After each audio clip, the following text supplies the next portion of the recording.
The last time Israel supplied US with high-grade critical intelligence, a decisive president in the form of Donald Trump walked out of the Iran nuclear deal. Now, Israel has once again supplied similar intelligence to the US. But there has unfortunately been a change of guard in Washington.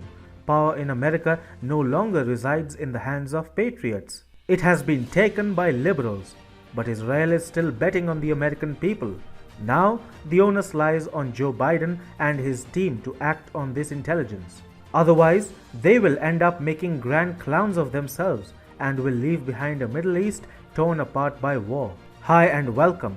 This is TFI Global, the foreign affairs and geopolitical analysis arm of the TFI Media Group. I am your host Sanbir Ranhotra, and in this video, I will tell you how the fate of the Middle East has now come to rest in the hands of the CIA chief, and whether he is mature and far-sighted enough or not.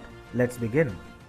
Tensions are at an all-time high in the Middle East. With Ebrahim Raisi now firmly in office as the Shiite nation's president, hostilities are rising in the region at an unprecedented pace. Iran has stepped up activity across the Middle East. Its militias are enthusiastic about the change of guard in Tehran, while Israel and the Arab world, led by Saudi Arabia, are equally concerned. Israel faces an immediate existential threat from Iran, especially now that an ultra-conservative like Ebrahim Raisi has risen to power. So, Israel is canvassing global support against Iran and its rabid president, beginning with the United States. Israel's intelligence inputs have historically always proven to be on point, and the CIA chief would be a fool to not pay heed to them. Take the case of Israel stealing Iran's nuclear secrets and supplying them lock, stock and barrel to then US President Donald Trump. Subsequently, being the tough man that he was, Trump walked out of the Iran nuclear deal, thereby rendering it null and void. Iran lied through its teeth and claimed that its secrets were never stolen because there were none. However, recently, former Iranian President Hassan Rouhani admitted that Israel indeed stole Iran's nuclear secrets and supplied them to Trump, based on which the US walked out of the JCPOA. Joe Biden, on the other hand, after becoming president, thought he could push for the nuclear deal and that the world would never know about how Israel supplied critical intel to the US back in the days of Trump, which led the man to walk out of the deal. However, Hassan Rouhani's candid admission in the affirmative jeopardized such plans of Biden and emboldened Israel to supply another tranche of critical intel to the US, publicly so. Israel hosted US CIA Chief William Burns and discussed Iran on Tuesday. Walla news agency reported that Burns had met with Israeli Prime Minister Naftali Bennett, head of Mossad spy agency David Barnea, and other senior intelligence figures. According to Channel 12, the Mossad chief presented Burns with information showing that Raisi is untrustworthy and incapable of negotiating a new nuclear deal or sticking to his commitments.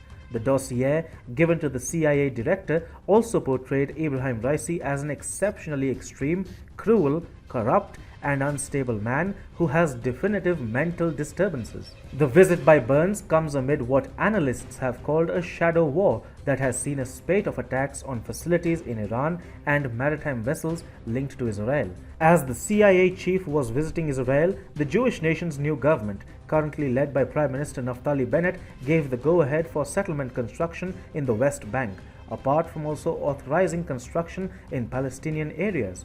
Next week, Israel is expected to formally authorize the construction of some 1,000 homes for Palestinians. At the same time, Israel plans to authorize the construction of 2,000 new settlement homes.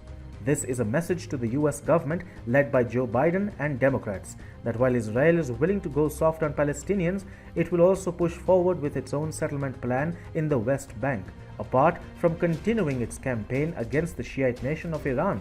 The Biden administration knows that the information supplied by Israel is not disrespectful towards Raisi, but is, in fact, the reality. If the CIA chief is sane enough, he would accept the findings of Mossad, go back to his country, and ensure that the US cuts all remaining ties with Iran, puts an end to nuclear deal revival talks, and handles Tehran in a manner which it best understands. If not, Israel will happily deal with the Iranian menace all by its own.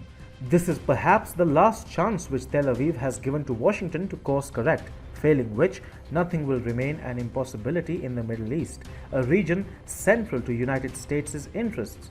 Israel's stand on Iran is abundantly clear. The Jewish nation is in no mood to even appear conciliatory towards Iran. Iran is proving to be a threat for Israel, which must be immediately neutralized using military means if necessary. This renewed vigor on the part of Israel to deal with the Iranian threat all by its own if required is bound to raise temperatures in the Middle East, which could very well spiral into a full-blown conflict. The nuclear deal revival talks, which were being held in Vienna between the West and Iran, are currently stalled. The Ebrahim Raisi government is in no mood to resuscitate the Joint Comprehensive Plan of Action. Instead, by stalling the negotiations rather indefinitely, Tehran is narrowing its breakout time, which means that the Shiite nation is getting closer to a dirty bomb with every passing day. Israel knows this very well, and soon there might be a point where Iran might just surprise the world. The Iranian threat has remarkably risen after Ebrahim Raisi assumed the presidency.